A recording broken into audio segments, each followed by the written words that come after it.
अवतार मेहर बाबा बाबा की जय।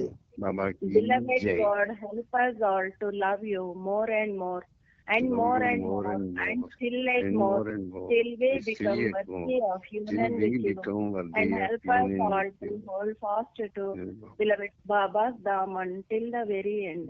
अवतार मेहर बाबा मेहर बाबा की जय।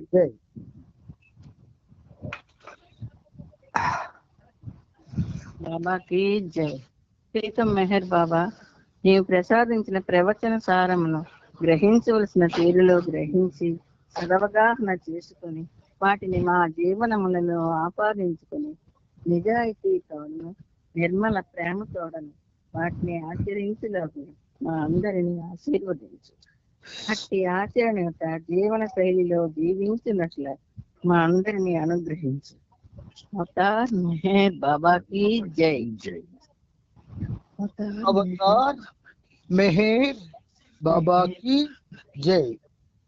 అందరికి ప్రేమపూర్వక జై బాబాలు.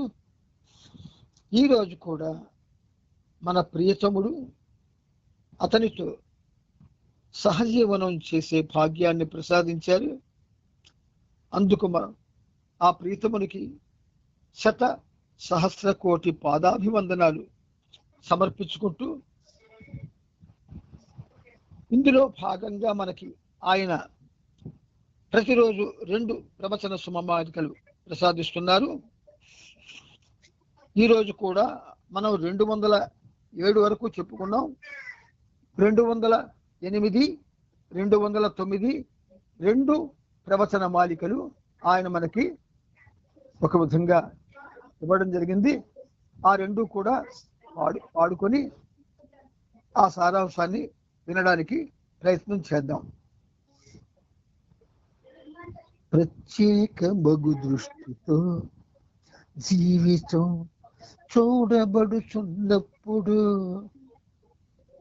ప్రత్యేక బగు దృష్టితో జీవితం చూడబడుచున్నప్పుడు నరుని ఊహలు ఎప్పుడు పరస్పర వైరుధ్యమనిపించును.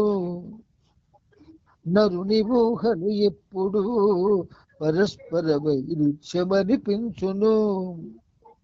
ఇది 208, 209.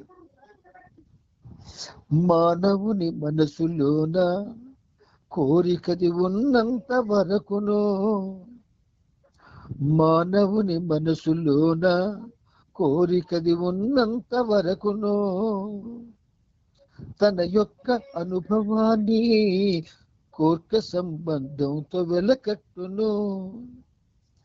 తన యొక్క అనుభవాన్ని కోర్క సంబంధంతో వెలకట్టును. ఇది 209. నిత్యం ఆయన మనతో ఉంటున్నాడు.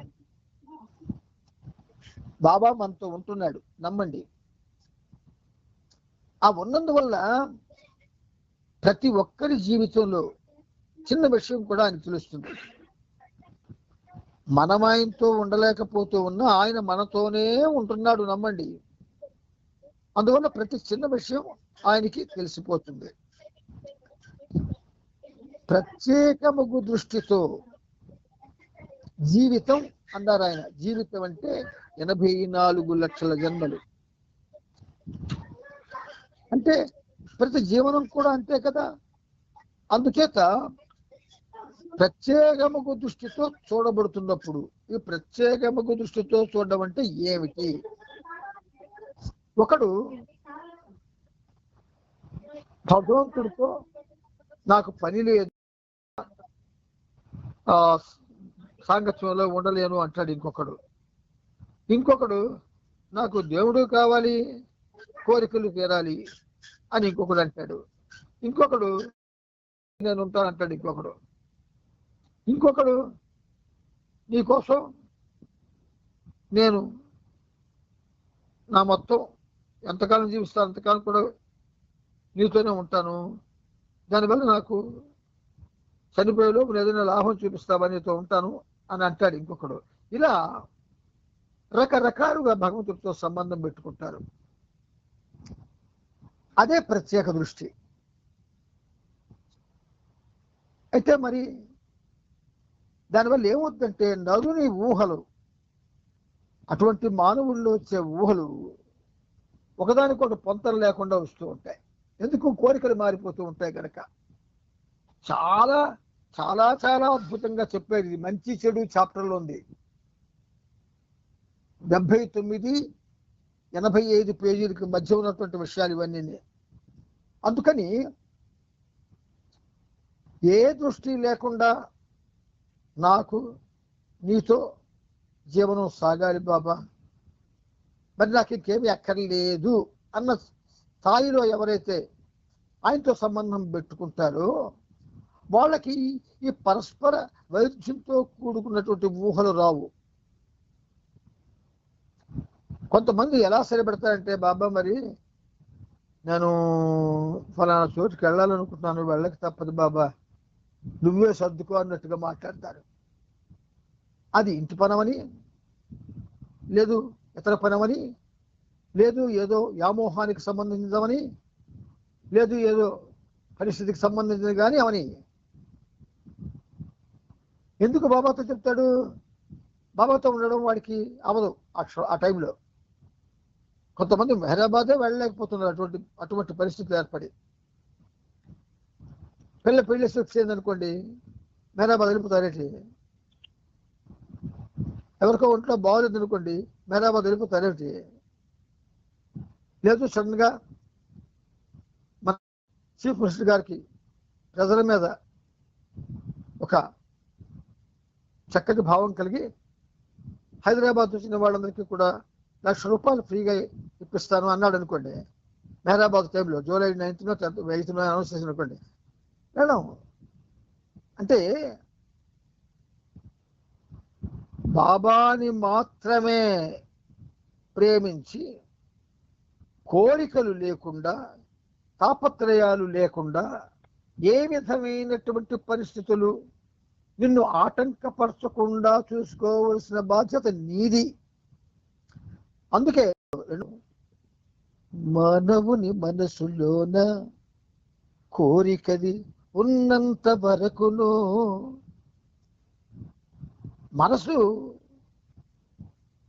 సంస్కారాలకి పుట్టిల్లు. ఆ సంస్కారాలు కోరికలకి జన్మలు ఇస్తూనే ఉంటాయి. ఎక్కువ సంతానం ఎవరికి కలుగుతుంది అని మనం చెప్పవలసి వస్తే మనలో ఉన్న సంస్కారాలకే కలుగుతాయి కోరికలు. ఆ సంస్కారాలు కోరిక మారిపోతాయి అసలు. అందువల్ల అటువంటి కోరిక ఉన్నంత వరకు కూడా తన యొక్క అనుభవాన్ని కోరిక సంబంధంతో వెలకట్టును. ఒకళ్ళు పేదవాళ్ళకి పెద్ద అన్నసంతర్పణ చేస్తారండి. ఆ దేవాలయ ధర్మాధికారికో లేకపోతే అక్కడ ఉన్నటువంటి ఒక ఎగ్జిక్యూటివ్ ఆఫీసర్కో సంతర్పణ చేయాలని బుద్ధి పుట్టిందండి. వాడు చేస్తాడండి. చేసినప్పుడు ఏం చేస్తాడు? చట్టబద్ధంగా వచ్చిన నిధులు కాకుండా వాడి సొంత నిధులు 10,000 20,000 పెట్టాడు అనుకోండి. ఆ కార్యక్రమం ₹1,00,000 కాదు, 10 లక్షలు అయినా సరే వీడు పెట్టినటువంటి ఆ 10,000 20,000 గురించి 10 సార్లు ప్రస్తావన చేస్తూ ఉంటాడు అందరితో. నేను 10,000 కలిపానండి, నేను 20,000 కలిపానండి. ఇంత ఎవడికి కలిపేవరా నువ్వు? ఎవడికి కలుపుతున్నావు నువ్వు? ఒక్కసారి నీ బుద్ధి మాంద్యాన్ని విడిచిపెట్టి ఎవడికి ఇస్తున్నావు? పైగా నువ్వు లేవురా నాయనా అని ఆయన చెప్తూ ఉంటే నువ్వు ఇంకా ఉన్నాననే భావంతో నువ్వు ఉండడం. ఆయన ఒక విధంగా ఆయనే కానీ నా మానవుడిగా వచ్చి మాట్లాడవలసి వస్తే నా కర్మరా, నీకు చెప్పలేకపోతున్నాను రా అంటాడు. ఇంచేత నువ్వు లేవు, ఉన్నది నేనొక్కడే అని యుగ యుగాల నుంచి చెప్తున్నాడు ఆయన. అహం బ్రహ్మస్మి అని. కానీ ఈ మానవుడు ఎంత చదివినా, ఎంత నేర్చుకున్నా, ఎంత తెలుసుకున్నా ఎప్పుడూ అజ్ఞానంలోనే పడి ఉంటున్నాడు. అజ్ఞాన జనిత మాటలు మాత్రమే ఆడుతూ ఉంటాడు. ఇది ఆయనకి పెద్ద తలనొప్పి. మనం ప్రేమించకపోయినా ఆయన మనల్ని ప్రేమిస్తాడు కదా. ప్రేమించిన వాడు పట్టించుకోకుండా ఉండలేడు. ప్రతి చిన్న పెద్ద విషయాన్ని ఆయన పట్టించుకోవాల్సి వస్తుంది మనవి. అందుచేత ఈ ప్రవచనాల్లో మనకి ఈ 208, 209 చాలా ముఖ్యమైనవి. ఇవి ఇంపార్టెంట్ అని రాసుకోండి. చాలా ముఖ్యమైనవి, ప్రతిరోజు మనం ప్రస్తావన చేసుకోగలిగినవి. విన్నారా? ఇప్పుడు మనం బాబా ఇచ్చిన ప్రవచన సుమమాలికల్ని చదువుకున్నాం. ఇప్పుడు వచన సుమమాలికల్లోనికి ప్రయాణాన్ని సాగిద్దాం. ఈ వచనానికి ఆ మాలికకి ఏమిటి తేడా అంటే, వచనం అర్థమయ్యేటట్టుగా మనకు ఉంటుంది, సుమమాలికలు అర్థాన్ని చెప్పుకోవాలి, అంతే తేడా. సరే, మనం వచన ప్రవచనాలు, అసలు వచన ప్రవచనాలు అనే కంటే ఇవి మనకి ఒక బాటను చూపించే ప్రవచనాలు. అటువంటి ప్రవచనాలు మనం 142వ పేజీలో ఆపుకున్నాం. ఆ మీద అనంత అస్తిత్వం యొక్క సామాజిక సమస్యలు అని చెప్పుకున్నాము. ఇప్పుడు అది పూర్తయింది. మనం దాని కింద ఉన్నటువంటి మరో పేర, అంటే అదే పేజీలో 142వ పేజీలో అల్ప అధిక సంఖ్యాబలం, అల్ప అధిక సంఖ్యాబలం, సామాజిక అవసరాలను కొద్దిమంది అల్పసంఖ్యాకులను మాత్రమే దృష్టిలో ఉంచుకొని నిర్ణయిస్తే అధిక సంఖ్యాకుల ప్రయోజనాలు పరిష్కరింపబడకుండా ఉండిపోతాయి. ఇక్కడ బ్రహ్మాండమైనట్టు డైరెక్షన్ ఇస్తున్నాడు ఆయన మనకి. కొద్ది మంది అల్పసంఖ్యాకులను మాత్రమే దృష్టిలో పెట్టుకొని సామాజిక అవసరాలను కానీ నిర్ణయిస్తే అవి వాళ్ళకే ఉపయోగపడి అధిక సంఖ్యాకుల ప్రయోజనాలు పరిష్కరింపబడకుండా ఉండిపోతాయి. ముఖ్యంగా ఆధ్యాత్మిక మార్గంలో ఏ విభేదాలు లేకుండా, ఏ వ్యత్యాసాలని చూపించకుండా మనలను జీవించాలి. ఒక ఉదాహరణకి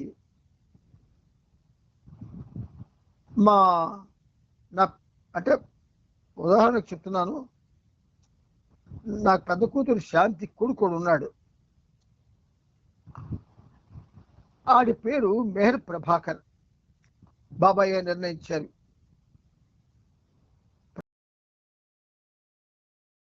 ఏంటి బాబా ఆడికి అలాంటి పేరు పెట్టావు అని నేను కొంచెం ఆలోచించవలసి వచ్చింది, పెట్టాలా వద్దని. కానీ మరి అది సీటీలు తీస్తే వచ్చింది, అది తప్పలేదు. అయితే ఇక్కడ ఒకరోజు, తాతయ్య నువ్వెప్పుడు బాబాతో ఉంటున్నావు కదా, ఎప్పుడు నువ్వు చూస్తున్నాను, అక్కడికి వచ్చినావు అలాగే ఉంటావు, ఇక్కడికి వచ్చినా అలాగే ఉంటావు, మరి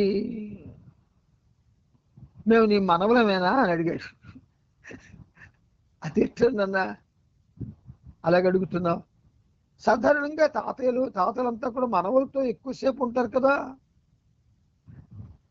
నీకు అలా ఉండాలి అనిపించదా అన్నాడు. గొప్ప ప్రశ్న వేసాడు.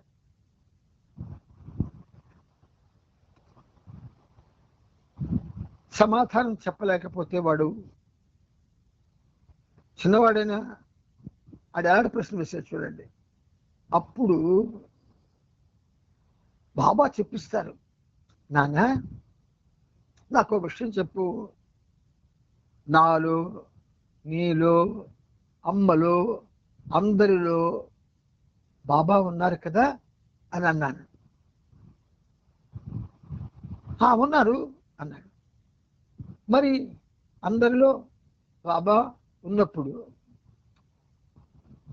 నీతో ఉండాలని ప్రత్యేకంగా ఆలోచించవలసిన పని లేదు కదా నాన్న అని అన్నాను.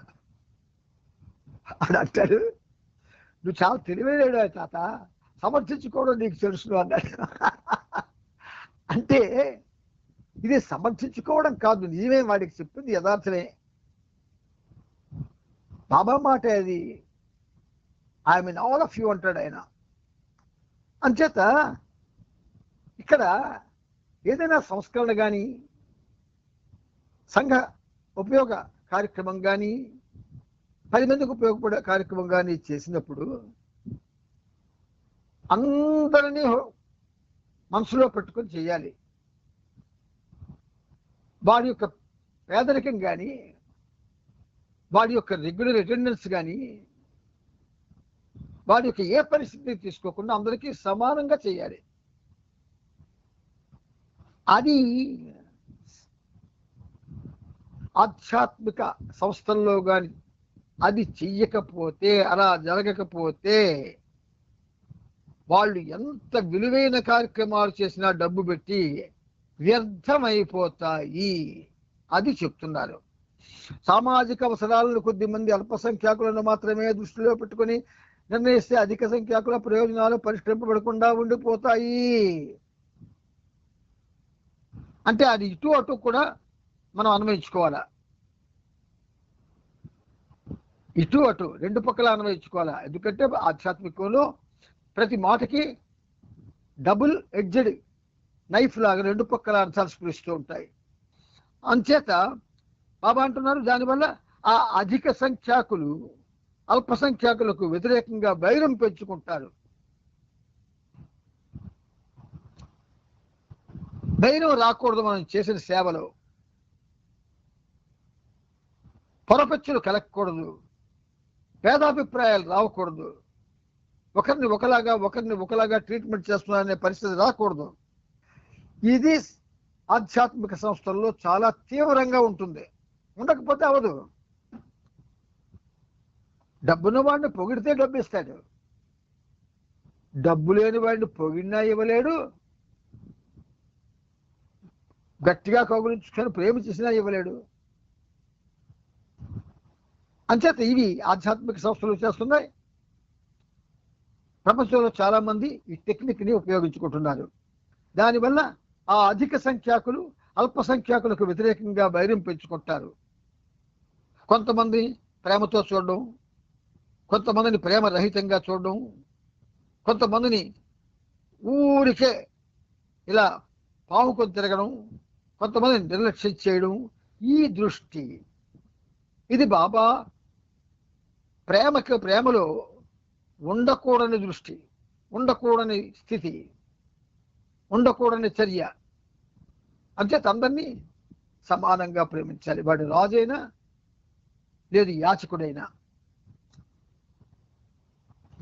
అలా కాకుండా సర్వ సత్తాక ప్రజాతంత్ర ప్రభుత్వంలో సాధారణ సామాజిక అవసరాలను అధిక సంఖ్యాకుల అభిమతంతో నిర్ణయిస్తారు.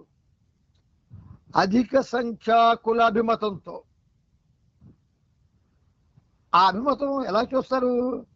వాడి వల్ల ఈ సంస్థకో లేదా వ్యవస్థకో జరిగేటటువంటి ఉపకారం. డబ్బు ఇచ్చిన వాడిని ఒకలాగా, డబ్బు ఇవ్వడం వాడిని ఒకలాగా.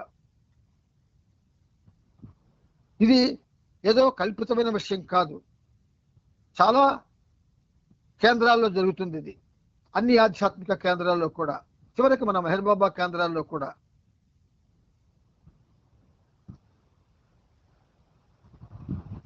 మన మెహర్ బాబా కేంద్రానికి సీఎం వచ్చాడు అనుకోండి, వాడు వస్తున్నాడు అనేసరికి వాడితో యంత్రాంగం వచ్చేస్తుంది ముందు కూడా. అది అక్కడ మనకు నిలబడడానికి కూడా అవకాశం ఉండదు. పైగా కార్యకర్తలు ఎవరైతే ఉన్నారో వాళ్ళు కూడా వాళ్ళకే ప్రాధాన్యత ఇస్తారు. వాళ్ళ దగ్గర వాళ్ళకి ఇన్ఫ్లుయెన్స్ పెరగాలి. ఇది చెప్తుంది యథార్థమో కాదు ఒకసారి మనసులో విమర్శించుకుని ఆలోచించండి. అందుచేత పైగా మరొక దురదృష్టకరమైన తెగులు ఏంటంటే, వాడి పక్కన నిలబడి ఫోటో తీసుకోవడం. సెంట్రల్ సెక్రటరీ, ప్రెసిడెంట్ వీళ్ళందరూ నిలబడిపోయి వాళ్ళతో ఫోటో తీసుకోవడం. చాలా మంది అంత ఫోటోలు తీసుకోవడానికి చాలా ఉబలాట పడతారు. అలాగే సినిమా యాక్టర్లతో ఫోటోలు తీసుకోవడానికి, అలాగే గొప్ప వాళ్ళు ఎవరైనా ఉంటే వాళ్ళందరితో ఫోటోలు తీసుకోవాలంతే. ఒక యాక్టరు ఒక బట్టల కొట్టు ఓపెన్ చేయడానికి కానీ వస్తే సిటీకి, ఆ యాక్టర్ దగ్గర చేత ఫోటోలు తీసుకోవడానికి ఉబలాట పడతారు. అందులో మనం ఉండకూడదు, గుర్తుంచుకోండి. తీర్చుకొని ప్రపంచంలో ఎవరు ఎన్ని వెర్రి వేషాలు వేయని మనం వెర్రిలోకి వెళ్ళకూడదు. వెర్రి వేషాలు మనం వేయకూడదు. ఎందుకు మనం ముఖాన్ని ఫోటోలు తీసుకోవడం? సస్తాం కదా, సస్తే మన ఫోటోలు ఉంటాయా? బతికుండగా మనకెందుకు ఫోటోలు? పోని మహా అందం ఉన్నదా మనలోని? లేదు. అసలు అందమన్నది ఆలోచనల్లో ఉండాలి, చేతల్లో ఉండాలి, మాటల్లో ఉండాలి, భావాల్లో ఉండాలి, ప్రేమించడంలో ఉండాలి, నమ్మడంలో ఉండాలి, యూనివర్సల్ సైట్తో ఉండాలి. అలా లేనప్పుడు, అలా ఉంటేనే అది అందం, లేకపోతే అది అందం కాదు, వికారం. అందుచేత అధిక సంఖ్యాకుల అభిమతంతో నిర్ణయిస్తారు. అవునండి, మెహర్ బాబా సెంటర్లు కట్టి సంవత్సరాలు అయిపోతున్నా. ఏమి దౌర్భాగ్యం అండి, ఎవడో వచ్చి మన సెంటర్లో స్పీచ్ చెప్పడం దౌర్భాగ్యం కాదా? అంతమందికి కూడా ఆయన సమానంగా తన యొక్క ఆ ప్రేమ ప్రవచనాల్ని చక్కగా అందజేస్తూ ఉన్నప్పుడు ఎందుకు మనుషుల్ని బ్రాండ్ మనుషులుగా మనం నిర్ణయించి పిలుచుకోవాలా? ఈ మధ్యని చిన్నపిల్లల చేత చెప్పడం అదొక ఆనవాయితీ వచ్చింది. ఇవన్నీ ఏంటంటే దురదృష్టవశాత్తు మనకి మన మీద నమ్మకం లేకపోవడం, ఇతరమైనటువంటి ఉద్దేశాలతో మనం ఏకీభవించడం, రకరకాలుగా విన్యాసాలు చేద్దాం అనుకోవడం, కేవలం పొలిటికల్ సైట్లో ఏం జరుగుతుందో అదే మనం చేస్తున్నాం. అది తప్పు. అంచేత ఇలాంటి నిర్దేశం కూడా ద్వంద్వాలకు లోనైంది. ఒక సెంటర్లో మినిమం ప్రతి సెంటర్లో పోను ఒక 20 మంది ఉండరా? 20 మందిలో చదువుకొని బాబా విషయాలు చెప్పగలిగిన వాళ్ళు పెద్దవాళ్ళు ఉంటారు కదా, చిన్నవాళ్ళు ఉంటారు. వాళ్ళని ఉపయోగించకూడదు ప్రతి కార్యక్రమానికి. ఎక్కడి నుంచో ఎవరినో తెప్పించేసి వాడేదో వాడి మాట మాత్రమే అందరూ వింటానని మనం వినడం, వాడి మాటగా ప్రాధాన్యత ఇవ్వడం, ఒకవేళ ఆ మాటలో లోపాలున్నా వాటిని గ్రహించడం, ఇవన్నీ అమాయకం పనులు అనుకోవడమా? అతి తెలివి పనులు అనుకోవడమా? తప్పు కదా. అంచేత వారి సమస్యలు తీర్చబడ్డాయి. వారి సమస్యలు అధిక సంఖ్యలతో పాటు అవసరాలు అధిక సంఖ్యాకుల అభిమతంతో నిర్ణయిస్తారు. ఇలాంటి నిర్దేశం కూడా ద్వంద్వాలకు లోనైనది. అధిక సంఖ్యాకులతో పాటు అల్ప సంఖ్యాకులు ఉంటారు. వారి సమస్యలు తీర్చబడిన కారణంగా వారు అధిక సంఖ్యాకులకు విరుద్ధంగా వారిపై వైరాన్ని పెంచుకుంటారు అనవసరంగా. మీకు ఒక విషయం చెప్తే మీరు నవ్వుతారు. అంటే బాబా ఏం చేస్తాడంటే తన కార్యక్రమానికి ఉపయోగపడిన వాళ్ళను కూడా అనవసరంగా ఎక్కువ చేసి ఆ తర్వాత ఆ పరిస్థితిని ఒక్కసారి తారుమారు చేస్తాడు. ఆయన లీలలో ఇదొకటి. మనకి ఏమిటో చెప్పండి, మనలో ఏముంది చెప్పండి, ఏ ప్రతిభలు ఉన్నాయో చెప్పండి, ఏ త్యాగాలు ఉన్నాయో చెప్పండి, ఏ తీరని ప్రయత్నం చేస్తున్నాను చెప్పండి భగవంతుడి గురించి, ఏం తాపత్రయపడుతున్నాను చెప్పండి భగవంతుడి గురించి, ఎంత సమయాన్ని మనం ఖర్చు పెడుతున్నాం భగవంతుడి గురించి ఆలోచించండి, ఎంతసేపు రోజు నామస్మరణ చేస్తున్నాం ఆలోచించండి. ఏమీ లేదు. అంతా ఏంటంటే ఐ వాష్. ఇప్పుడు ఆ మాట బాగా వచ్చింది, ఐ వాష్ అంది. EYEIWAS వాష్ అని. ఇది ఎప్పుడో నా చిన్నతనంలో ఈ ఐ వాష్ అనే మాట మా నాన్నగారు నాకు వాడేవారు. నువ్వు చదువుతున్నట్టు నటిస్తున్నావు రా, అంతా ఐభాష అంటలేదని. ఐభాష ఏంటి అని అనుకునేవాడిని. కానీ నాకు మంచి మార్కులు వచ్చేవి. ఎప్పుడూ నాకు 80 అభవేత 90 అభవేత తక్కువ వచ్చేవి కావు. కానీ మా నాన్న అది ఐభాష అని పేరు పెట్టారు దానికి. అందుచేత ఎప్పుడు కూడా ప్రాధాన్యత ఇవ్వవలసి వస్తే మనం అధిక సంఖ్యాకులకి ఇవ్వకూడదు. ఇవ్వడం వల్ల అల్పసంఖ్యాకులకి వాళ్ళ మీద ఈర్ష్య వస్తుంది. మనమే ఆ పరిస్థితి కల్పిస్తున్నాము. అసలు విభజన చేస్తున్నాము. విభజించి పాలించడం బ్రిటిష్ వాడి తాలూకా నేచర్, మనది కాదు. మనము సెంట్రల్లో విభజించి పాలించడానికి ప్రయత్నం చేస్తూ ఉన్నాం. అందుచేత ప్రియమైనటువంటి ప్రేమికులారా,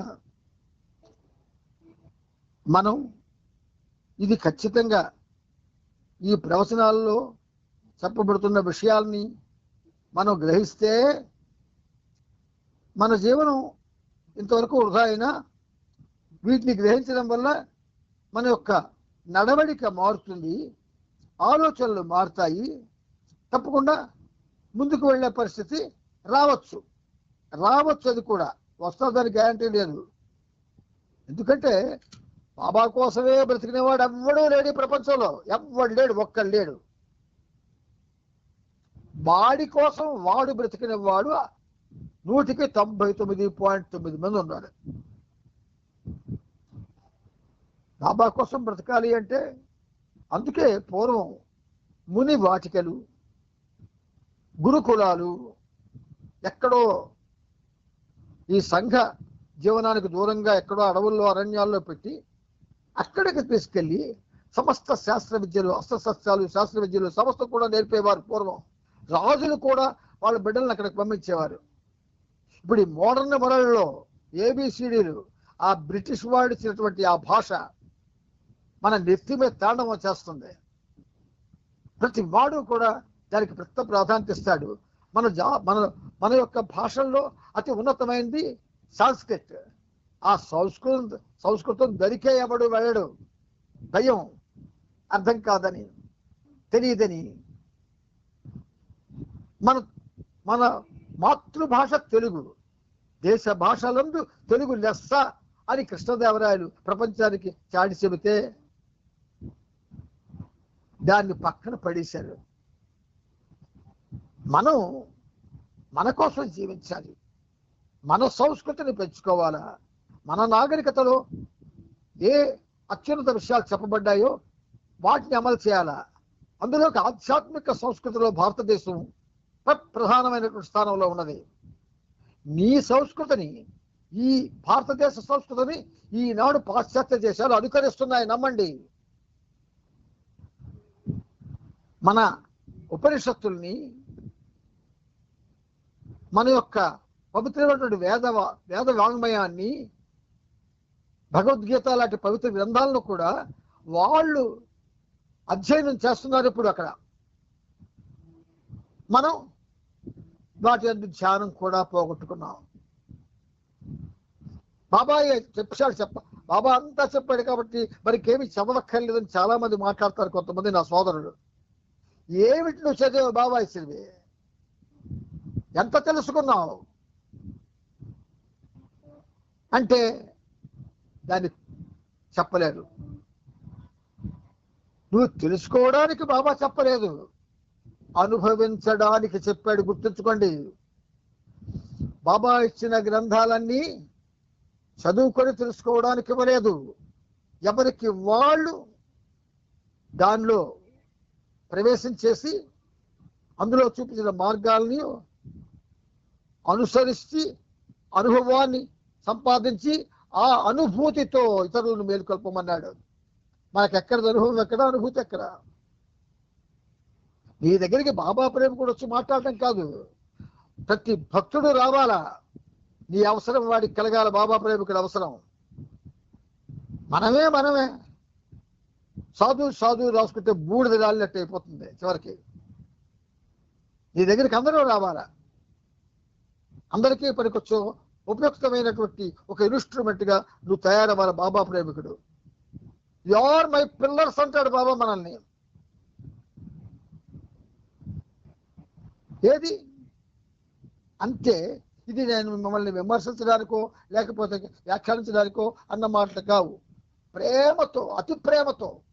ఎందుకంటే జీవితాలని ఆల్రెడీ చరమాంకానికి తీసుకొచ్చేసాం. అందరూ కూడా సంకటాలతో బాధపడుతూ ఉన్నాం. చచ్చిపోతాం రేపో ఎప్పుడో. కనీసం చచ్చే ముందు ఆయన నామస్మరణ చేస్తూ, ఆయన కోసం జీవిస్తూ, ఆయన చెప్పినట్టుగా ఆయన నామవ్యాప్తికి నువ్వు ఏమీ చేయలేకపోయినా పర్వాలేదు. నీ యొక్క జీవనం మళ్ళీ బాబాతో లింకప్ అవ్వాలి. చస్తే బాబా అన్నాడు, నువ్వు నాతో ఎక్కడ ఆగిపోతావు, మళ్ళీ నెక్స్ట్ జన్మలో నీకు అక్కడ మళ్ళీ నేను కలుపుకుంటాను అన్నాడు. స్త్రీ అయినా పురుషుడైనా అదర్ జెండర్ అయినా. మరి అటువంటిప్పుడు మనం ఎలా ఉండాలా? అమ్మో, ఈ జన్మ నాకు పురుష జన్మ వచ్చింది, నెక్స్ట్ జన్మ స్త్రీ వస్తుంది. ఎందుకంటే పరస్పర విరుద్ధమైన జన్మలు వస్తాయి. మరి స్త్రీగా పురుషుడు స్త్రీగా పుట్టాడు అనుకోండి, వాడి సమస్య వేరు, స్వాతంత్రం వేరు, స్వేచ్ఛ వేరు, పరిస్థితి వేరు. కనుక ఆ జన్మలో కూడా వాడు బాబాతో ఈ జన్మలో ఎక్కడైతే ఆగిపోయాడో అక్కడ స్త్రీగా అక్కడ స్టార్ట్ చేస్తాడు ఆయన. ఆ స్త్రీకి కూడాను ప్రపంచంలో ఉన్న లోతుల్లోకి వెళ్తే మనకు దారిలా కనబడుతుంటుంది. లోతుల్లోకి వెళ్ళాలా. మనం మేధావులం కాం, మేధావులం. We are not. ఒక విధంగా చెప్పాలంటే suppose to live as intellectual chains. Intellect ఉన్న చోట నేను ఉండననిసాడు బాబా. అందుకే ఈ పనిముట్టి మీకు ఇంటలెక్ట్ని పక్కన పెట్టి బాబా మీద ఆధారపడి ఆయన ఏది మాట్లాడిస్తుంటే అది మాట్లాడించడం జరుగుతుంది, అదే మాట్లాడడం జరుగుతుంది. ఈ నోరు ఇంకోటి పలకదు. అందుచేత ప్రియమైన ప్రేమికులారా, మీరు మీ జీవితాల్ని బాబా మయం చేసుకోవడానికే ఈ ప్రవచనాలు. అంతేగాని అన్ని విషయాల్లో దూరిపోయి, అన్ని ఒక విధంగా గ్రూపుల్లో దూరిపోయి అన్నీ చదువుకొని ఏదీ తెలియని పరిస్థితికి వచ్చినట్టు కాకూడదు. నీకు బాబా ఈ ఆధ్యాత్మిక సంపద, బాబా ఆధ్యాత్మిక సంపదలో నీ జీవితానికి అత్యంత ఉపయుక్తమైనవి రెండే రెండు, ఆయన జీవిత చరిత్ర, ప్రవచనాలు. అందుచేత బాబా మనకి ఈ సహజీవనం అనే ఈ కార్యక్రమంలో ఈ రెండింటినే ప్రధానమైనటువంటి ఉపాధులుగా చేసి అవి మనం తెలుసుకునే పరిస్థితి కల్పిస్తున్నారు. మరి అలా తెలుసుకోనప్పుడు ఆయన చెప్పినటువంటివన్నీ కూడా వినాలి. చూడండి, పాశ్చాత్యులకు ఎలాగే నేస్తున్నాడు. పాశ్చాత్యులు మనకంటే చాలా చాలా తెలివైన వాళ్ళు. వాళ్ళని కూడా ఆయన చాలా ఘోరంగా మాట్లాడుతున్నాడు ఆయన.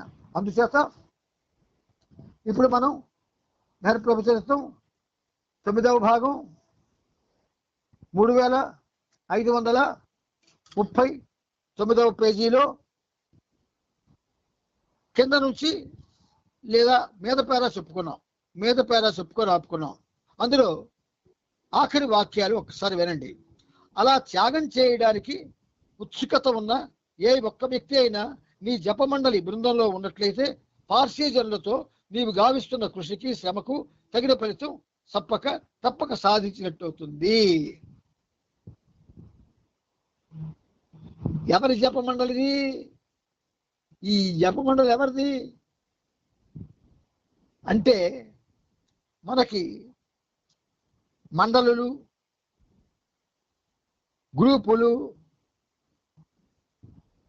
తర్వాత కొన్ని సమావేశాలు, ప్రత్యేక సమావేశాలు, ఇవన్నీ దేనికి అంటే మనల్ని, మన యొక్క దృష్టిని, మన యొక్క భక్తిభావాన్ని లేదా ప్రేమభావాన్ని భగవంతునికి అర్పించి భగవంతుడితో జీవించడానికి మాత్రమే తోడ్పడాలా. అలా కానప్పుడు ఇవన్నీ వ్యర్థమైపోతాయి. అందుకని బాబా ఏమన్నారు? కృష్ణుడి గురించి ప్రస్తావన చేస్తూ అవతార కార్యక్రమం అత్యధిక ప్రమాణంలోనూ విస్తృత స్థాయిలోనూ ఉంటుంది. అర్జునుడిని తన సొంత బంధుజనాన్ని హతమార్చమని కృష్ణుడు ఆదేశించాడు. అటువంటి మారణకాండ అన్నది ఏ నిబంధన పైన ఆధారపడి ఉంటుందా? సర్వోత్తమ శ్రేయస్సు కోసమే కృష్ణుడు అట్టి ఆదేశాన్ని ఇచ్చాడు. అర్జునుడు ఆ ఆదేశాన్ని నిర్వర్తించాడు. మీరు నాతోనే ఉండండి లేదా నన్ను విడిచిపెట్టిమన్నాడు బాబా. చక్కగా చెప్పాడు ఆయన. కానీ డ్యాన్స్ ఆడుతున్నారు చాలా మంది బాబా ప్రేమికులు. వాళ్ళ డ్యాన్సులకే పరిమితం అయిపోతాయి. జీవితం కూడా డ్యాన్స్ అయిపోతుంది. ఖచ్చితంగా అవుతుంది. ఎందుకంటే ఈ జన్మ నేను సుఖంగా ఉంటే చాలు అని. అది ఆధ్యాత్మిక మార్గంలో ఉన్నవాడు అలా కోరుకోడు. ప్రతి జన్మ నీతో ఉండాలనుకుంటాడు. ఎంతో మంది వాగ్గేయకారులు భగవంతుడితో ఉండాలని కోరుకుంటారు. ప్రతి జన్మలో కూడాను నాకు జన్మ ఎలాగూ నువ్వు ఇస్తావు, నీతో ఉన్నట్టు చూడంటారు. మనకు ఆ ఉద్దేశం ఉంటే అలా జీవిస్తాం. అక్కర్లేదు మనకి ఈ జన్మ మాత్రం ఏం జరుగుతుందో తెలుసా, రాబోయే జన్మల్లో ఏమవుతుందో తెలుసా, మనకి ఏమి తెలియనప్పుడు హాయిగా ఇష్టం వచ్చినటువంటి చచ్చిపోతే మంచిది అని నా ఫ్రెండ్ ఒక ఆయన తహసీల్దార్ అన్నాడు. ఆయన ఆ మాట అన్నాడు నాతోటి. వెంటనే ఆయన ఖండించాను. మీ తాలూకా ఈ రకమైన అవగాహన తప్పండి. జన్మ ఇచ్చిందే ఆయన. నీ జన్మని ఆయన వాడుకుంటున్నాడు. అది ఆయన జన్మ. అందుకే గాడ్ స్పీక్స్ ఇచ్చాడు మనకి. దశవిధ ప్రయాణాల్లో 10 స్టేట్స్ ఆఫ్ గాడ్లో 6వ స్టేటు మానవుడిగా భగవంతుని ప్రయాణం. నువ్వెందుకు మానవుడిని అని ఎప్పుడు అనుకుంటావు? నువ్వు భగవంతుడు నీ రూపాన్ని వినియోగించుకొని ఆయన ఈ మార్గంలో ప్రయాణం చేస్తున్నాడు. ఆయనే ఈ ప్రవచనాలు చెప్పుకున్నాడు, మనకు కాదు. అయితే మనకేం సంబంధం అంటారా? కాదు. ఆయన మన రూపాన్ని వాడుకుంటూ, మన జన్మని వాడుకుంటూ ఆయన జీవిస్తున్నప్పుడు మనం ఈ జన్మని ఈ రూపాన్ని పవిత్రంగా ఉంచుకోవాల్సిన బాధ్యత మనకు లేదు అన్న భావన ఎవరికైనా ఉంటే మానేయండి. కానీ ఆ భావన ఉంటే ప్రవచనాలు, ఆయన జీవితంలో చెప్తున్నటువంటి విషయాలు ఖచ్చితంగా విధిగా మనం తీసుకొని ఆ మేరకు మన జీవితాన్ని మలుచుకోవాలి, తప్పదు. సరే, ఇప్పుడు బాబా ఏమన్నారు? సర్వోత్తమ శ్రేయస్సు కోసమే కృష్ణుడు అట్టి ఆదేశాన్ని ఇచ్చాడు అర్జునుడికి. చంపిమన్నాడు. మొత్తం 11 లక్షల సైన్యాన్ని హతమార్చమన్నాడు. అర్జునుడు ఆ ఆదేశాన్ని నిర్వర్తించాడు. నేను కూడా, బాబా ఎలా కలుపుకున్నాడు చూడండి, నేను కూడా కృష్ణుని మాదిరిగానే ఏదైనా త్యాగాన్ని కోరుతున్నాను. అటువంటి త్యాగ నిరతులైన కొద్ది మంది వ్యక్తులు నాకు కావాలి అంటున్నాడు. చూడండి అంత స్పష్టంగా. త్యాగం చేసేవాళ్ళు కావాలా? ఏమిటి త్యాగం చేయగలం? మనం ఏం త్యాగాలు చేయగలం? బాబాకి ఒకే ఒక్క త్యాగం చేయగలం. అన్నీ మర్చిపోయి, దేని గురించి ఆలోచించకుండా నన్ను ప్రేమిస్తూ నాతో ఉండండి అన్నాడు. అది ఒక్కటి చేస్తే ఆయన చాలా సంతోషిస్తాడు. ప్రపంచంలో మనుషులు ఎలాగైతే కోట్ల కొద్దీ ఉన్నారు, మార్గాలు కూడా అలాగే ఉన్నాయి. ఆ మార్గంలో latest way, my way is way of ఎఫేస్మెంట్ అన్నాడు బాబా. నా మార్గం ఉందా? మై వే నా యొక్క మార్గం. వే ఆఫ్ ఎఫేస్మెంట్, నిన్ను తుడిచిపెట్టేస్తుంది అన్నాడు ఆయన. ఎక్కడ తుడిచే అవకాశం వస్తుందో ఎక్కడ ఆయన తుడుస్తాడు చెప్పండి? ఇది అవసరం. ఈ అన్నయ్య అతి ప్రేమతో, అతి ఉన్నత అభిప్రాయంతో ఆధ్యాత్మికంగా మీరు బాబా యొక్క ప్రేమని పొందాలి. ప్రేమని పొందడం అంటే మన ఇష్టం వచ్చిన జీవితంలో మన ప్రేమతో పాటు ఆ ప్రేమను పొందలేము. ఆయనకి ఇష్టమైన జీవితం జీవించి ఆయనకి నచ్చినట్టు తిరిగి ఆయన చెప్పినట్టు చేస్తూ ఆయన నామస్మరణ చేస్తూ ఉంటేనే ఆయన సంతోషిస్తాడు. కాబట్టి కృష్ణుడి మాదిరిగా ఏదైనా త్యాగాన్ని కోరుతున్నాను. అర్జునుడు త్యాగం చేశాడు కదా, 11 లక్షల సైన్యాన్ని నాశనం చేశాడు. అలాగే నేను త్యాగాన్ని కోరుతున్నాను. అటువంటి త్యాగ నిరతులైన కొద్ది మంది, అందుకే అన్నాడు I'm for a selected few అన్నాడు ఆయన. కొద్ది మంది వ్యక్తులు నాకు కావాలి. ఇప్పుడు ఆ కొద్ది మందిలో మనం ఉందామో మానేద్దామా? కొద్ది మందిలో ఉండాలంటే అన్నీ వాడుకోవాలి. నాకు అన్నీ కావాలంటే ఈ గ్రూవ్లోకి రాకండి, హాయిగా ఉండండి, నన్ను విడిచిపెట్టమన్నాడు బాబా. అందుచేత అర్జునుడు ఆ ఆదేశాన్ని నిర్వర్తించాడు. కాబట్టి అలా త్యాగం చేయడానికి ఉత్సాహం ఉన్న ఏ ఒక్క వ్యక్తి అయినా నీ జపమండలి బృందంలో ఉన్నట్టయితే పార్సీజన్లతో నీవు గావిస్తున్న కృషికి శ్రమకు తగిన పెడుతూ తప్పక సాధించినట్టు అవుతుంది. మానక్ మెహతాకి చెప్పారు ఈ విషయం. ఎందుకంటే గ్రూప్ ఫార్మ్ చేశాడు, జపమండలిని పెట్టేశాడు, ఏదో చేసేస్తున్నాను అనుకుంటున్నాడు. మనంత అమాయకులు అవివేకులు ఎవరు ఉండరండి, ఎవ్వరూ ఉండరు. మన అమాయకత్వంలో పోగొట్టుకునే పరిస్థితి ఉంది, మన మూర్ఖత్వంలో చెడగొట్టుకునే పరిస్థితి ఉంది. 1949 సంవత్సరం అంతా గందరగోళంతోనూ కల్లోలభరితంగాను విఘాతమయంగాను ఉండగా నీవేమో బృందంలోని వారి మధ్య అపరిష్కృతంగా ఉన్న సమస్యల గురించి, చిక్కుల గురించి మాట్లాడుతున్నావు. నా మార్గదర్శకత్వం, నా ప్రేరణ లేకపోయినట్లయితే ఆ సంస్థ ప్రాముఖ్యతను, ఉనికిని కోల్పోతుంది. అండర్లైన్ చేసుకోండి. నా మార్గదర్శకత్వం, నా ప్రేరణ, ఈ రెండు బాబా సెంటర్లకి ఇప్పుడు లేవు. To be frank and fair చెప్తున్నాను. బాబా యొక్క మార్గదర్శకత్వం కానీ, బాబా ప్రేరణ కానీ సంస్థకి ప్రాముఖ్యతను, సంస్థలో ప్రాముఖ్యత సంతరించుకోకపోతే ఉనికిని కోల్పోతుంది.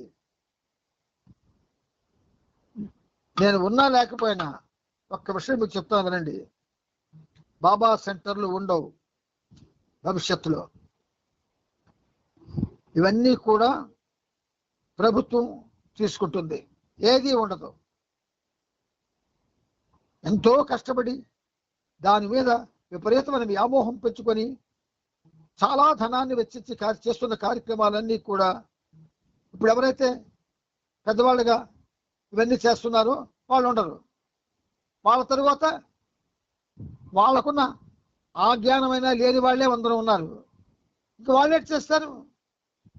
పెద్ద పెద్ద బిల్డింగ్లు కట్టాము, అది ప్రభుత్వం స్వాధీనం చేసుకుంటుంది. ఆల్రెడీ ఈ రికార్డు అంతా ప్రభుత్వం దగ్గర ఉంది, ఎండోమెంట్స్ డిపార్ట్మెంట్ దగ్గర. మేషాండ భ్రమ పడిపోతున్నాం మనం. అయినా నీ జీవితం బాబాకి అంకితం చేసి బాబా చెప్పినటువంటి దివ్య కార్య సూత్ర ప్రణాళిక ప్రకారం నడపగలిగితే తప్పకుండా ఉంటాయి. అసలు సంస్థకున్న రూపురేఖలేమీ లేకుండా పోతాయి. వ్యక్తుల మనస్తత్వాలకు సంబంధించి చెలరోగే భావోద్వేగాలు, భావ ప్రవాహాలు, వైపరీత్యాలు, అలాగే ఆధ్యాత్మిక లక్ష్యంతో పనిచేస్తున్నామని చెప్పుకునే వ్యక్తుల భావ తరంగాలు, ఇవన్నీ కూడా అవతారాన్ని దివ్యావిష్కరణ అనే ప్రభావాత్మక మహాప్రభంలో కొట్టుకుపోయి కనుమరుగైపోవలసిందే. ఆయన ఇది శాపం కాదు, ఆయన పాపం బాధను వ్యక్తం చేస్తున్నాడు. ఎంచేత నా మార్గదర్శకత్వం, నా ప్రేరణ లేకపోయినట్లయితే అవి లేవు, ఎక్కడా లేవు. ఏ సెంటర్లో పనిచేయటం లేదు. 1968లో ఈ సెంటర్లు లేవు. ఆ ఉన్న సెంటర్లు ఎలా ఉండేవంటే చాలా ఆదర్శప్రాయంగా ఉండేవి. ప్రేమ ఇలాగా తాండవించేది సెంటర్లో. ఇది ఏడిచ్చే అన్నారు. The love in 1970s is not here now అన్నాడు ఆయన. మరి అంతకుముందు 68, 69, 68లో అసలు ఆ మనుషులే వేరు, వాళ్ళ పరిస్థితే వేరు. వాళ్ళ దగ్గర పెరిగింది కాబట్టి శరీరం మీకు ఈనాడు ఉపయోగపడుతుంది. అటువంటి వాళ్ళ దగ్గర వాళ్ళు కూర్చోబెట్టి చెప్పేవారు, సీను అని పిలిచి, సీను దా నువ్వు పంచే ఈ పుస్తకం నీకు ఇస్తారు చదువుకో అంటే. నాకు చాలా మంది ఇచ్చిన పుస్తకాలు నా దగ్గర చాలా ఉన్నాయి. అవి ప్రాణం కట్ట భద్రంగా దాచుకున్నాను నేను. సస్తాం పుట్ట కనుక సస్తాం, చచ్చిలో పనికొచ్చిన పనులు చేసుకోవాలి. చాలా నీ ఇంట్లో నీ లైబ్రరీ ఉండాలా. పుస్తకాలు కొనుస్తున్నాం, విలువలో పెట్టేస్తున్నాం భద్రంగా. కొంతమంది చెదపట్టాయి, శ్రీకాకుళం సెంట్రల్ పుస్తకాలు చెదపట్టాయి. అలాగే మన రమణమూర్తి గారింట్లో పుస్తకాలు చెదపట్టేశాయి. బాబా పుస్తకం అంటే మన ప్రాణం, మన హృదయం, మన ఊపిరి అలా ఉండాలా. ఫోటోల్ని సహవాసంలో పంచేస్తున్నారు, చాలా మంది తీసుకొని బయట పారేస్తున్నారు. ఒక ఫోటో నాకు దొరికింది. అనేక చోట్ల రోడ్ల మీద ఫోటోలు పడి ఉన్నాయి. అంచేత ఇది ప్రేమకి ఒక సంకేతమా, ప్రేమ యొక్క దౌర్భాగ్యమా? అందుచేత బాబా అంటున్నారు, వ్యక్తుల మనస్తత్వాలకు సంబంధించి చెలరేగే భావోద్వేగాలు, భావ ప్రవాహాల వైపరీత్యాలు, అలాగే ఆధ్యాత్మిక లక్ష్యంతో పనిచేస్తున్నామని చెప్పుకునే వ్యక్తుల భావతరంగాలు, ఇవన్నీ కూడా అవతారుని దివ్య ఆవిష్కారం అనే విప్లవాత్మక భావప్రవాహంలో కొట్టుకుపోయి కనుమరుగు కావాల్సిందే. నా సాంగత్యంలో ఉన్న వారందరికీ ఈ విషయాన్ని గురించి నేను ఇదే హెచ్చరిస్తున్నాను. హెచ్చరించేశారు ఆయన. ఆ హెచ్చరిక మళ్ళీ చేస్తున్నారు. దానికి నన్ను వాడుకున్నారు. నా దురదృష్టం. ఇలాంటి చదువుతారేట, అసలు చదివి చెప్తారేట? మీకు చెప్పరు. చెబితే ప్రాధాన్యత కోల్పోతాను అందరూ. ఎవరికున్న ప్రాధాన్యత వాడికి ఉన్నారు కదా, చచ్చి వరకును. ఏం చేయకపోయినా సమాజానికి, సంఘానికి, ఇంట్లోని. అందుచేత నేను ఇదే హెచ్చరిస్తున్నాను. బాబా అన్నట్లు నాకు ఆ బృందానికి సంబంధించి, ఇప్పుడు బృందానికి సంబంధించి అంటున్నారు, ఆ బృందం యొక్క కార్యకలాపాల నుండి మెహర్ బాబా పేరును తొలగించాలని మానెక్ అనుకున్నాడు. కానీ అలా చెయ్యొద్దని మానెక్ను బాబా హెచ్చరించారు. చూసారా? ఒక ఆయన బాబా ప్రేమ కూడా చక్కగా పాడతాడు, చక్కగా పాటలు ఘంటసాలలాగా పాడడానికి ప్రయత్నం చేస్తాడు. ఆయన ఒకరోజు ఆ బాబా ఫోటోలను తీసి వాళ్ళ ఇంటి ఎదురుకుండా పెంట మీద పారేశాడు. అనుకోకుండా ఆ తోవలో నేను వస్తున్నాను, రోడ్డు మీద నుంచి బాబా ఫోటోలు పెంట మీద కనబడతాయి. వెంటనే అయితే లక్కీగా బండి మీద ఇద్దరు వెళ్తున్నాను కాబట్టి బండి ఆపించి దిగి గబగబా వెళ్ళి ఆ ఫోటోలన్నీ తీసి నాదున్న రుమాలతో, ఆయన దగ్గర రుమాలతో అవన్నీ కూడా క్లీన్ చేసి ఆ ఎదురుగుండా ఇల్లుంటే ఇంటికి వెళ్ళి ఇలా తలుపు కొట్టి జయబాబా చెప్తే, ఆయన నాకు తెలిసిన వాడే, ఆ ఫ్యామిలీతో నాకు పరిచయం ఉంది. ఏంటండి ఇలా చేశారు? బాబా ఫోటోల్ని పెట్ట మీద పాయడానికి కొనుక్కున్నారు. అంత బాధ మీకు వచ్చిందండి. ఆయన ఏమన్నాడు తెలుసా? మంచి బాగా పాడేవాడు. మీరంతా కపటలండి, మీ ప్రేమ నిజం కాదండి, నా ఫ్యామిలీని అసలు కుదరం చేశారండి, అందుకని పారేశానండి. అయితే వాళ్ళని వదులుకోవయ్యా, వాళ్ళని వదులుకో, వాళ్ళతో స్నేహం మాని. అయినా తండ్రి ఫోటో నువ్వు పంట మీద పరుస్తావా? అంత తప్పో తెలుసునా నీకు అని గట్టిగా కోప్పడితే, క్షమించండి మరి నాకు ఆ కోపంలో పారేశాను అన్నాడు. సరే పారేశా కదా, నేను తీసుకెళ్తాను అన్నాను.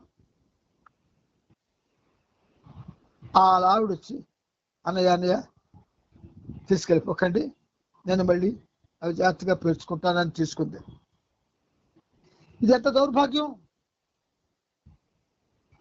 అంటే కేవలం ప్రేమలో చాలా వికృత స్వరూపాలు ఉంటాయి, అవి చేస్తాయి ఈ పనులు. అందుకే ఖచ్చితంగా బాబా చెప్పేశారు, నా సాంగత్యంలో ఉన్న వారందరికీ ఈ విషయాన్ని గురించి పదే పదే హెచ్చరిస్తున్నానని. 1948 డిసెంబర్ 31వ తేదీన అహ్మద్నగర్లోని ఖుస్రూ క్వార్టర్స్ లో బాబా తన ప్రేమికులకు దర్శనాన్ని ఇచ్చారు. కరాచీ నుండి మీనూ ఖరాస్ కొద్దిమంది బృందాన్ని తనతో పాటు తీసుకువచ్చారు.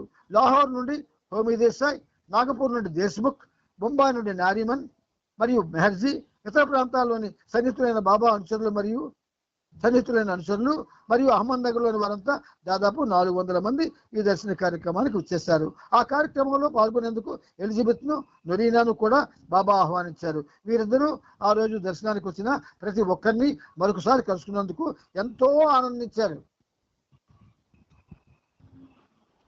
అక్కడ మన బాబా ఉన్నటువంటి ఆ గది దగ్గర, దాన్ని మనం సమాధి అని పిలుస్తాం, కానీ అది సమాధి కాదు, ఆయన అంతఃపురం, ఆయన సౌధం. అందులో సజీవంగా ఉంటాను అన్నారు బాబా. సమాధి సమాధి సమాధి అన్నాం, నాకు ఏమాత్రం ఇష్టపడడం లేదు. ఇట్స్ నాట్ సమాధి, ఇట్స్ నాట్ టూమ్. అది ఆయన యొక్క అంతఃపురం. మన కోసం ఆయన నిర్మించుకున్నాడు ఆయన ఎప్పుడో 38లో. అందుచేత మెహరాబాద్ వెళ్ళడం ఒక ఫ్యాషన్ అయిపోయింది ఇప్పుడు. It's not a fashion. Mehrabad వెళ్ళడం అంటే బాబాని సజీవంగా దర్శించుకోవడం. It's not an action, it's an inaction. అది చర్య కాదు, ఇన్యాక్షన్. మనం ఎక్కడున్నాం? ఎలాగని చర్య అంటాం? ఆయన ఎక్కడుంటే? అందుకని ఫారినర్స్ చాలా జాగ్రత్తగా ఆలోచిస్తారు ప్రతి విషయాన్ని. అప్పుడు సమాధి అని అంటూ ఉన్నప్పుడల్లా నేను చాలా ఇప్పటికే బాధపడతాను. సమాధి అనడానికి ఇష్టపడదు నాకు అది. ఆయన అంతఃపురంలో ఆయన ఉన్నాడు. నువ్వు సమాధి అంటే ఆయన లేడనే నీకు ఒక థాట్ వర్కౌట్ అవుతూ ఉంటుంది వెనకాతల. సమాధి అనొద్దు దయచేసి. ఒకవేళ అలవాటు అయిపోయిందన్నయ్యా, నాకు అలవాటు అయిపోయిందని నేను చెప్పలేను, కానీ ఇప్పుడైనా ఆయన అంతఃపురం. అది అంతఃపురం జ్ఞాపకొచ్చుకోండి. సంస్కృతిలో అంతఃపురం అంటే బ్రహ్మాండం అని అర్థం ఉంది, ఆయన హృదయం అని అర్థం. అందుకని మళ్ళీ బాడీలోకి వచ్చాను. ఆ రోజు కరాచీ నుండి ఆది దుబాష్, అతని భార్య రోడా, 7 ఏళ్ల వయసున్న తమ మగబిడ్డతో వచ్చారు. ఆ బాలుడికి మేర్వాన్ అని బాబా నామకరణం చేశారు. ఆ పిల్లవాడు అప్పుడప్పుడే వచ్చి రాని మాటలతో గదిలో చుట్టూరా అడుగులు వేస్తూ గట్టిగా బాబా బాబా అని అరవసాగాడు. అందరూ అతన్ని ఆశ్చర్యంతో చూస్తుండగా భూమి మీద జన్మ కోసం వేచి ఉన్న ఎంతో మంది నుండి నేను ఇతన్ని ఎంచుకున్నాను అని బాబా వ్యాఖ్యానించారు. చూడండి, బ్రహ్మాండమైన విషయం బాబా చెప్పారు. ఆ పిల్లవాడు అడుగులు గట్టిగా వేస్తూ బాబా బాబా నడుస్తుంటే అందరూ అతన్ని ఆశ్చర్యంతో చూస్తుంటే భూమి మీద జన్మ కోసం వేచి ఉన్న ఎంతో మంది నుండి నేను ఇతరుని ఎంచుకున్నాను అని బాబా వ్యాఖ్యానించారు. మీకేమైనా తలపులోకి వచ్చిందా? భగవంతుడు మానవ రూపంలో ఏ మాట అన్నా దానికి ప్రత్యేక అర్థం ఉంటుంది. మరొకసారి చదువుతాను, జాగ్రత్తగా వినండి. భూమి మీద జన్మ కోసం వేచి ఉన్న ఎంతో మంది నుండి నేను ఇతరుని ఎంచుకున్నాను అని బాబా వ్యాఖ్యానించారు. చచ్చిన ప్రతి వాడు పుట్టవలసిందే.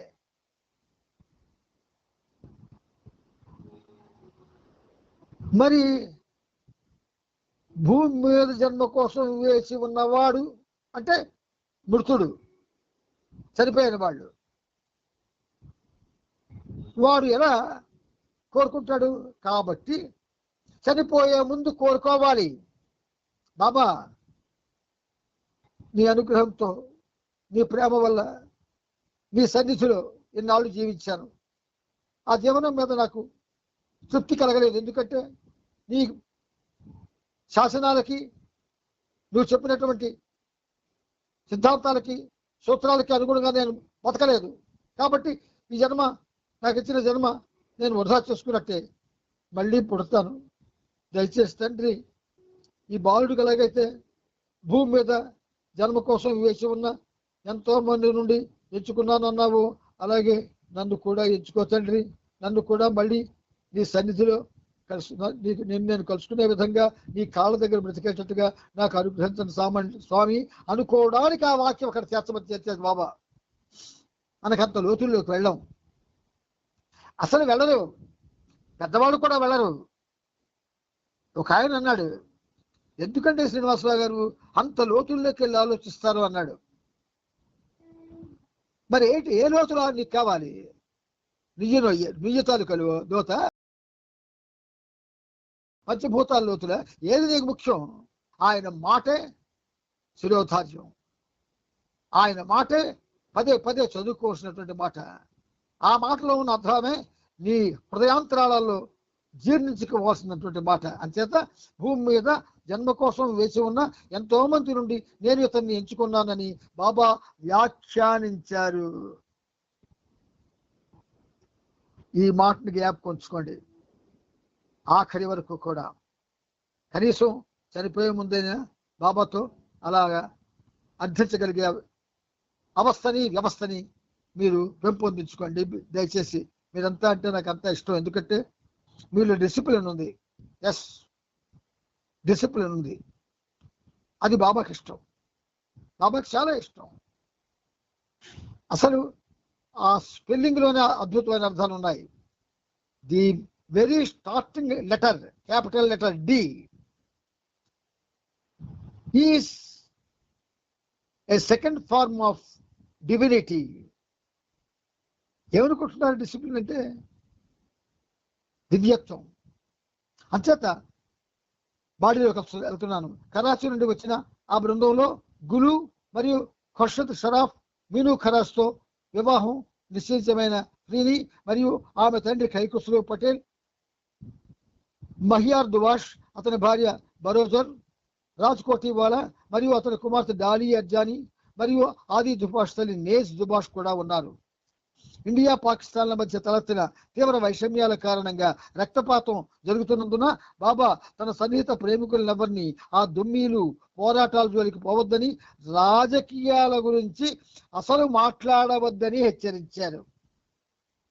బాబాల వసందరికీ బాబా చెప్పారు రాజకీయాల్లోకి వెళ్ళొద్దు అని. కొంతమంది రాజకీయాల్లోనే ఉంటున్నారు, రాజకీయ మాటల్లోనే, కార్యకలాపాల్లోనే ఉంటున్నారు. చాలా మంది దెబ్బతినేశారు కూడా రాజకీయాలకు వెళ్ళి. బాబా చెప్పినా సరే వినలే. బాబా పరిధిలోకి వచ్చిన వారందరినీ ఉద్దేశించి 1949 జనవరి 1వ తేదీ శనివారం నాడు ఒక సర్క్యులర్ బాబా జారీ చేశారు, కరపత్రం. ఏమిటది? 1949 సంవత్సరం అంతా ఒక పరీక్షా సమయం. 1949 సంవత్సరం అంతా ఒక పరీక్షా సమయం, సమస్యలమయం, నాకు వ్యక్తిగతంగా గొప్ప వినాశకరమైన సంవత్సరం అంటూ అందరినీ ఈ సమయం అంతా అతి జాగరూకతతో మెలగమని ఆదేశించారు. సేమ్ పరిస్థితి ఇప్పుడు మనకుంది. తన ఆదేశాలను కొనసాగిస్తూ బాబా ఇంకా ఇలా వివరించారు. నా శిష్యులు మనం కాం, శిష్యులు మనం కాం. నా భక్తులు ఏమో, ఆయనకి ఆ భక్తుల పేర్లు, భక్తులతో చిరునామాలు తెలుస్తాయి, మనకైతే తెలియదు.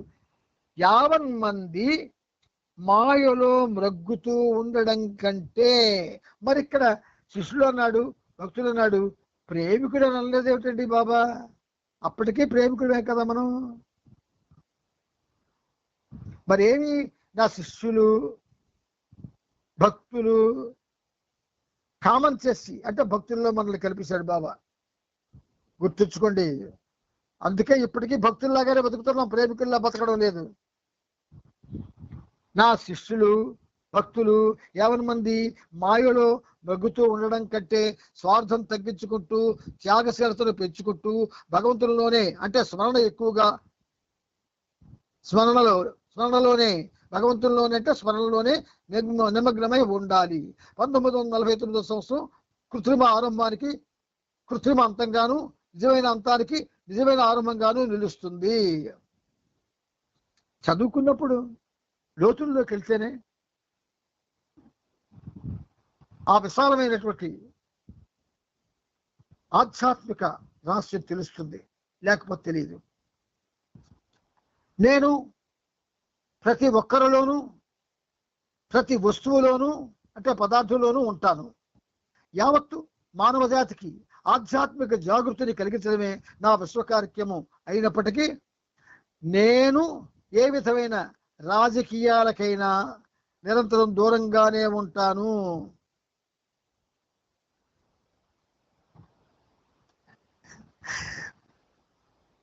ఆయనే దూరంగా రాజకీయాలకు ఉంటామంటే ప్రేమించిన వాడు కావాలనుకున్న వాడు ఎలాగండి రాజకీయాలకు దగ్గరగా ఉంటాడు? ఎలాగండి వాడు హృదయానికి అది అంగీకారం అవుతుంది? ఏ విధమైన రాజకీయాలకైనా నిరంతరం దూరంగానే ఉంటాను. నా శిష్యులు భక్తులు కూడా ఇంతకు ముందు మాదిరిగానే రాజకీయ కార్యకలాపాలకు కానీ రాజకీయ చర్చలకు కానీ దూరంగా ఉండడం అన్నది కొనసాగించాలి. అప్పుడే చెప్పేశాడు. భక్తుల్లో మనం ఉన్నాం. ఇప్పుడు మళ్ళీ అంటున్నారు చూడండి, అది అయిపోయిన తర్వాత తన ప్రేమికులు ఎవ్వరు ఫిబ్రవరి 1వ తేదీ నుండి ఆ సంవత్సరాంతం వరకు తనకు ఎటువంటి ఉత్తరాలు రాయవద్దని బాబా ఆదేశించారు. తన ప్రేమికులు ఎవ్వరు అంటే కేటగిరీగా ఒకే ఏకవచనంతో ప్రేమికులు ఎవ్వరు, ప్రేమికులలో బహువచనం వాడారు. తన ప్రేమికులు ఎవ్వరు ఫిబ్రవరి 1వ తేదీ నుండి ఆ సంవత్సరం అంతం వరకు తనకు ఎటువంటి ఉత్తరాలు రాయవద్దని బాబా ఆదేశించారు. అంతేగాక జూలై మాసం అంతా పూర్తిగా మౌనంగా ఉండమని కూడా ఆదేశించారు. ప్రేమికునికి జూలై మాసం అంతా పూర్తిగా మౌనంగా ఉండమని బాబా ఆదేశించారు. అయితే మనం ప్రేమికులమా కామా? మనం ప్రేమికులమైతే మరి జూలై సంవత్సరాన్ని చాలా ఉన్నతంగా ఆలోచించాలి. కాబట్టి మనం ప్రేమికులు కాము అంటే నేను ప్రేమికుడిని కాను అని ఎప్పుడు ఎవరితో చెప్పలేదు ఇప్పటికీ. ప్రేమికుడిని కాను, నేను ప్రేమికుడిని కాను, భక్తుడిని కాను, ఆయనకి దాసుడిని. కుక్క స్థితి అన్నారు కదా, ఆ స్థితిలో ఉన్నది ఈ పనిముట్టు. అందుచేత కాకాబరియాను ఆ సమయంలో మెహరాజాద్కు మేనేజర్గా నియమించారు. ఆ రోజుల్లో మెహరాజాద్ అహ్మదాబాద్లో నివసించే తన శిష్యుల కుటుంబాల్లో వివిధ సమస్యలను బాబా పరిష్కరించారు. 1949 ఫిబ్రవరి 12వ తేదీ శనివారం రోజున బాబా 55వ జన్మదినోత్సవాన్ని మెహరాబాద్ మండలి సభ్యులందరూ కలిసి ఆనందంగా జరిపారు. ప్రస్తుతం మన దగ్గర డబ్బుకు బాగా కొరత ఏర్పడింది. రాబోయే రోజుల్లో కష్టాలమయమై ఉండబోతున్నాం. రేపేం జరుగుతుందో ఎవరికీ తెలియదు.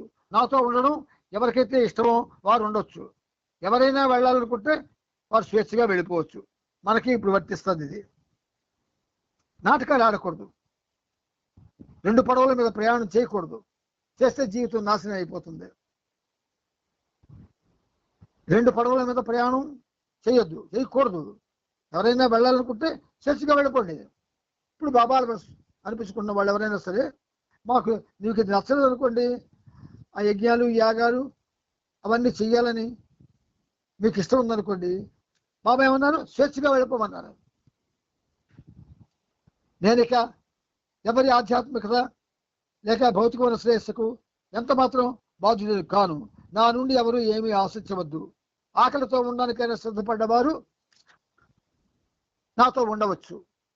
అలా ఉండలేని వాడు వెళ్ళిపోవచ్చు అంటూ మరింత కఠినంగా హెచ్చరించారు. విశ్వసనీయంగా ఉంటాయి అవతారుడి మాటలు. విశ్వానికి అంతటికీ అవి అన్వయిస్తాయి.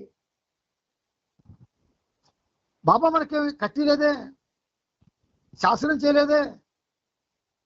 నీకు ప్రాచీన సాంప్రదాయం, విగ్రహారాధన, ఆలయ సందర్శన, నదీ స్నానాలు, రకరకాల యజ్ఞయాగాలు ఇవన్నీ నీకు చెయ్యాలనుకుంటే నువ్వు బాబాని విడిచిపెట్టేసి హాయిగా చేసుకోవచ్చు. నిన్నేమి ఆయన ఏమన్నారు? నీ పరిస్థితి అంటే నీ యొక్క భవిష్యత్తులో ఆయన దూరరు. నీకే విధంగా కర్మ ప్రతిపాదించిందో నీ జీవన సరళిని దాన్ని టచ్ చేయరు ఆయన. ఇవాళ స్వేచ్ఛగా వెళ్ళిపోతే. కానీ అలా వెళ్ళిపోకుండా రెండు పక్కల డాన్స్ చేస్తే మాత్రం దుర్గతి అనుభవించవలసి వస్తుంది. ఎందుకంటే నువ్వు ఎవరితో ఆటలాడుతున్నావు, ఎవరి కళ్ళు కప్పడానికి చూస్తున్నావు, ఎవరి కళ్ళు కప్పడానికి చూస్తున్నావు. నీ కళ్ళనే నువ్వు గంతలు కట్టుకొని డాన్స్ చేస్తున్నావు. నీ కళ్ళకే ఖచ్చితంగా పడిపోతావు. అందుచేత చాలా గమ్మత్తుగా చెప్పేసి, చాలా స్వేచ్ఛగా ప్రేమతో చెప్పేసి, ఎవరు ఏమీ ఆశించవద్దు. ఆకలితో ఉండడానికైనా సిద్ధపడ్డ వాళ్ళు నాతో ఉండవచ్చు, అలా ఉండలేని వాళ్ళు వెళ్ళిపోవచ్చు అంటూ మరింత కఠినంగా హెచ్చరించారు. కఠినంగా హెచ్చరించారు. చాలా మంది రెండు పక్కల డాన్స్ చేస్తున్నారు. నేను ఒకటే చెప్తాను, మీరు బాబా సెంటర్కి రావడం, ఇక్కడేదో వింటున్నట్టు నటించడం, ఇక్కడేదో తెలిసిపోతున్నట్టు నటించడం, ఇంట్లోనేమో మీకు కావాల్సిన విషయాలన్నీ, ఈ ప్రాచీన సాంప్రదాయాలన్నీ నువ్వు పాటిస్తూ ఉంటే నువ్వు ఎవరిని మోసం చేస్తున్నావు? నిన్ను నువ్వు మోసం చేసుకుంటున్నావు. పైగా అవతారుడి యొక్క మాటని నిర్లక్ష్యం చేస్తున్నావు. అలా నిర్లక్ష్యం చేసినందువల్ల చాలా దుర్గతి వస్తుంది. అది అనుభవించక తప్పదు. బాబా రోజువారీ ఖర్చులను తగ్గించాలనే విషయాన్ని గురించి దాదాపు 1 గంట సేపు సుదీర్ఘంగా చెప్పారు.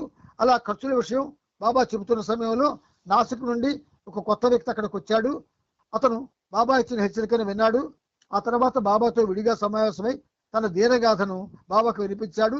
అప్పుడు బాబా ఆది సీనియర్ని పిలిచి అతనికి 500 రూపాయలు ఇవ్వు అని ఆదేశిస్తూ మిగతా పురుష మండలికి ఈ విషయం తెలియజేయవద్దు అన్నారు.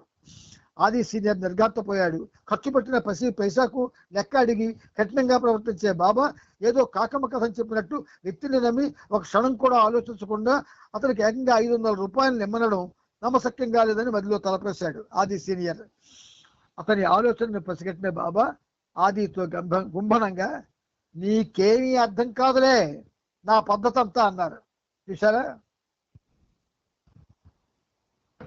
ఆయన ప్రేమమయుడు, కానీ ఆ ప్రేమలో కరుణ ఎంత ఉంటుందో కాఠిన్యం అంతే ఉంటుంది. ఒక్కటి చెప్తాను వినండి. బాబా దగ్గర మర్మంగా సంచరించిన వాళ్ళు, 2 పడవల మీద ప్రయాణం చేయడానికి ప్రయత్నించిన వాళ్ళు ఖచ్చితంగా నానా అవస్థలు పడతారు. ఇది వాళ్ళు బతికుండగానే చూస్తారు. ఈ అవస్థలు బ్రతుకుంటుండగానే అది విడిచిపెట్టేయాల, అది పూర్తిగా విడిచిపెట్టాలి. ఆ కపట ప్రవర్తన విడిచిపెట్టకపోతే చచ్చే వరకు ఇవన్నీ అనుభవించవలసి వస్తుంది. ప్రేమతో బాబా మనకు చెప్పారు. బాబా మాటని మనం నిర్లక్ష్యం చేస్తే మంచి జరగదు. అందుచేత ప్రియమిత్రులారా, ఈ చాప్టర్ మనం 3542వ తేదీతో పూర్తి చేసుకొని మౌంట్ ఆబు, అజ్మీర్, బెనారస్, అయోధ్య, హైదరాబాద్ ఆ చాప్టర్ని మనం చదువుకోబోతున్నాం. మీరంతా కూడా ఒక విధంగా చాలా జాగరూకతతో బాబా మాటలు వినండి. ఇలా మీకు ఎవరు చెప్పరు. ఎందుకంటే వాళ్ళు ఆచరించవలసి వస్తుంది, అంతే చెప్పరు. గుర్తుంచుకోండి, Baba is Baba, Baba is the highest of the high. నువ్వు ఎంతమంది కాళ్ళు పట్టుకున్నా నీకు ఎవరేం చేయరు. నీకేది జరగాలన్నా బాబాయే చేస్తాడు, అది గుర్తుపెట్టుకోండి. తర్వాత మన బాధల్ని కష్టాల్ని అందరితో వెళ్ళగొక్కోకండి, ఆయనతో చెప్పండి. నువ్వు తప్పు చేసావు, ఆయనతో చెప్పు. శిక్ష అనుభవిస్తున్నావు అనుకోండి, నీకు తెలుస్తుంది అనుకోండి, ఆయన కాళ్ళు పట్టుకోండి, బాధల మీద పడిపోండి. ఆయన నేను తప్పు చేశాను, కపటంగా ప్రవర్తించాను, ఇక నా బాధలు నేను భరించలేకపోతున్నాను, దయచేసి వాళ్ళ నుంచి మానేస్తాను అని ఆయన పాదాలు పట్టుకొని అని శరణు వేడి రాబోయే ఇక్కట్లు, దురదృష్టమైనటువంటి పరిస్థితుల్ని ఆహ్వానించవద్దు. ప్రేమతో అంటున్న మాటలువి. అవతార్ మెహర్ బాబా కీ జై, అవతార్ మెహర్ బాబా కీ జై, అవతార్ మెహర్ బాబా కీ జై. అవతార్ మెహర్ మనం బాబా కీ జై బాబా. ఈ విషయంలో మెహర్ బాబా కి జై. రాజీ జై బాబా, అందరికి జై బాబా. అందరికి జై బాబా అండి. దీనికి సెల్ అన్ని ఆప్ చేసుకోండి, నా సెల్ ఆగదు. జై బాబా.